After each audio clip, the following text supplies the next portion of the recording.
সন্ধ্যা হলেই পড়তে বসতে হবে, এর জন্য টেবিল গুছানোর দরকার ছিল। এই জন্য আমি টেবিল গুছিয়ে নিচ্ছি। আর এখানে তোমাদের কিছু জিনিস দেখা, যেটা আমরা দারাজ থেকে 11-11 কিনেছিলাম।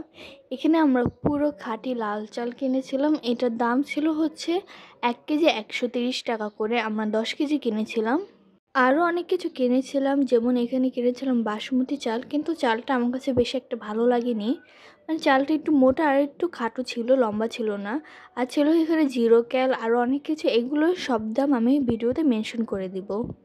এখানে বাসায় কিছু প্রয়োজনীয় জিনিসপত্র ছিল, কিন্তু আমার কাছে সব থেকে ভালো লেগেছে কফি।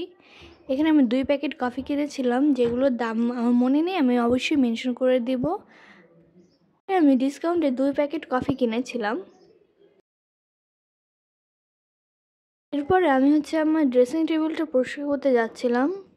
ভেবেছি এখানে এই কফিগুলো সাজিয়ে রাখবো সুন্দর করে। এখানে একটা ড্রয়ার খালি ছিল, তাই ভাবলাম এখানে রেখে দেই। আসলে এই কফিগুলো আমাদের খুব প্রয়োজন হয় আর অনেক তাড়াতাড়ি বানানো যায়। এর জন্য আমি হাতের কাছে রেখে দিই, যাতে প্রয়োজনে পেয়ে যাই।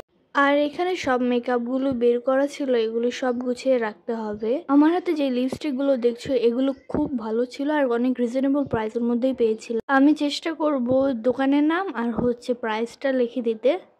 গুছোতে গুছোতে পরে আর ভিডিও ক্লিপ নিতেই ভুলে গিয়েছিলাম। ভালো থেকো সবাই।